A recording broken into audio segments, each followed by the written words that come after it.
Is Declan Rice that good? That's the question. Unbiased Sports here, back again with another video. And today I want to talk about Declan Rice. Now, I've watched him over the course of the probably about 11 to 12 games he's played this season, all competitions. And I think I'm at a time now where I'm ready to say my thoughts on Declan Rice as a sign-in, price, what he brings to the team, what he's going to bring to the team, where I think he fits in this team and everything. Now, I think personally Declan Rice has been sensational in this team. I actually do. Like, people might think, "Raw, you're not like sensational. That's wild." But listen, we haven't been the greatest this season. But one of the reasons we are still sitting on the same points as Man City, joint second in the league, just behind them on goal difference, the fact that we've got 6 points in the Champions League and we're through to the next round of the Carabao Cup comes down to Declan Rice. Now, I can't fully remember if he played the Carabao Cup game. I'm not 100%, but regardless, everything else is correct. To me, Declan Rice has been sensational for Arsenal. The stuff he has been doing and the game he is developing and the way he's slotted into this team seamlessly. I know we've not been at the greatest this season. I don't think that's down to him. I think that's down to other factors in the team that we'll speak about in another video. But I personally believe that Declan Rice, for us, by the end of this season, people are going to say he's one of the best DMs in the league. I already believe so. And it's for a magnitude of reasons. One being that, for me, his reading of the game and knowing where to be in that midfield to mop up and that is phenomenal. I think he's always, his burst of pace to get interceptions and to make tackles is amazing. I think his tackling is amazing. I think the way he sticks his leg in and gets the ball. His leadership is fucking up there.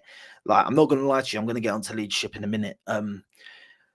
And I just think he's starting to show now that he can go forward in games and he can actually be a threat forward in games. Now, two examples, obviously the deflected goal against Man United. If you don't shoot, you don't score. Late in the game, chests it down in the box from a corner.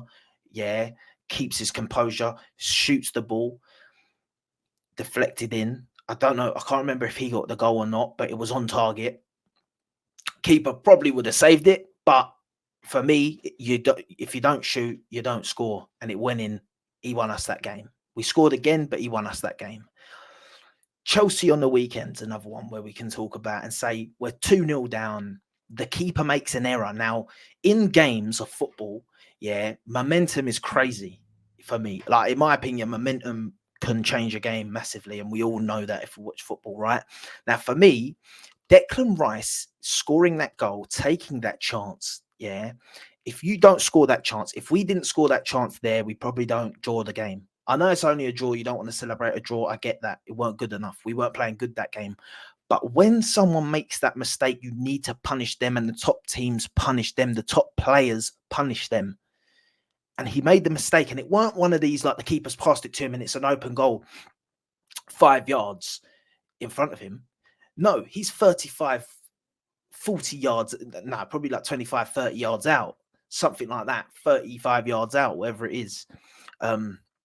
Actually, I remember seeing that it's the furthest Arsenal goal since 2007. But regardless, he could have fluffed that.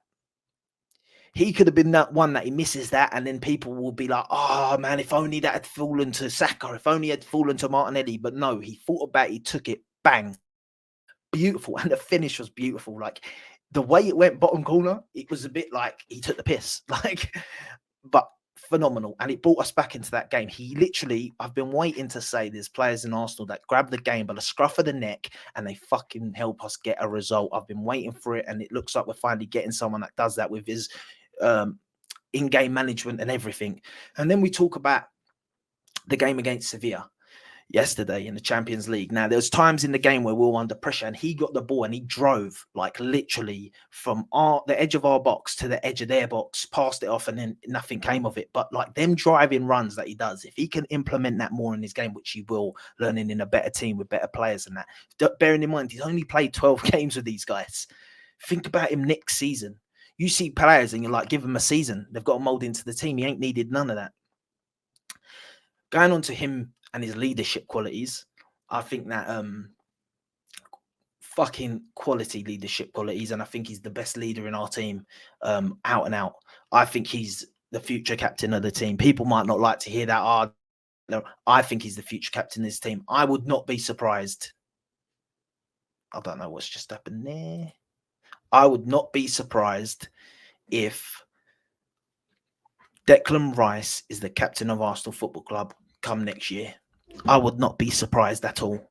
I think that's probably also been promised to him to sign to the club, future captain of the club. Obviously, not probably like in stone, but they're like, we see you as that. We will make you that if we believe that you fit into the squad correctly.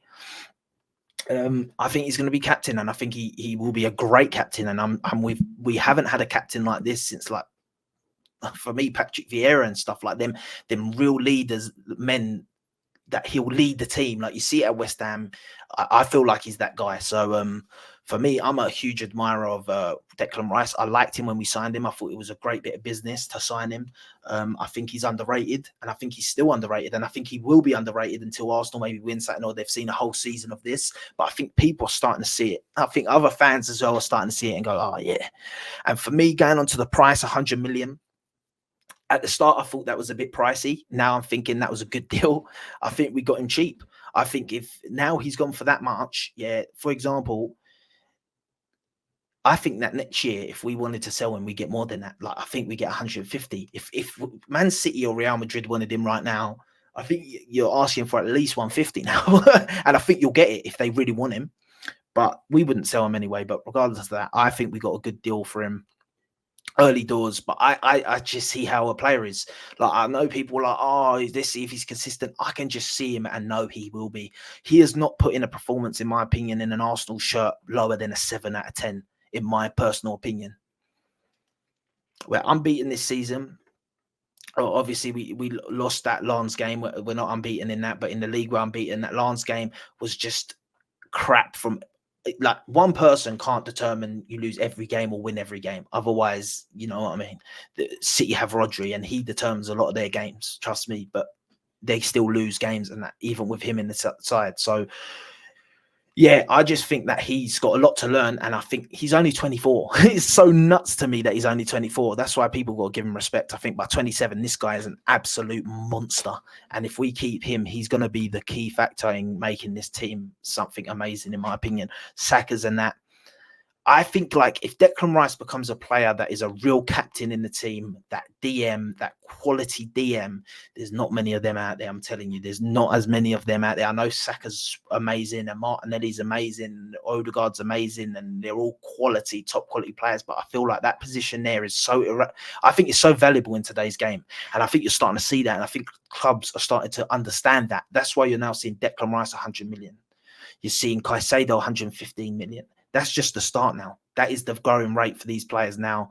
And for me, that is it. But to sum up me, Declan Rice season so far, I think it's top quality. I'm not going to give it a rating because I don't know if I could do it. I don't know what I'd rate it. I'm really struggling. But I'd say he's been top quality. He's been everything we thought and more. He's lived up to the price tag, to the point where no one's talking about his price tag. No one. You know, with other players, when they're doing crap, people are like, it's 80 million for this guy. You're hearing no price tag talk when it comes to Declan Rice now. If anything, people are saying, Arsenal done all right there. And a lot of fans, it's more salt out of anything, that they're actually jealous that we've got him, and it will turn into he's not that good, and they'll actually believe that he's not that good, but they've convinced themselves that because they don't like that Arsenal got him. Listen, it's like anything, man. But people want to give Maddison all this credit, and I'll give Maddison credit as well, but they don't want to give like Rice the credit. It's mad. But listen, like, share, subscribe, all that good stuff. Let me know below what you guys think of Declan Rice, and if you think he's a future captain of this team, please. I want to know everyone's thoughts on this. I think I summed it up pretty well. Let's go Rice. I'm actually thinking of getting Rice on the back of fucking Arsenal shirt. That's what I'm saying. I'm actually in love with this player right now. Pause. But like, for me, yeah, he's such a quality player, man. I love having him in the team, man. If we can line up another midfielder to go next to him, like if we had Partey, but he's unreliable right now with injuries and that, not his fault. But if we had some some quality player next to him in that midfield, whoo-wee, I think we'll see something magical, man. But yeah, listen, Unbiased Sports, like, share, comment, subscribe, all that good stuff. Peace.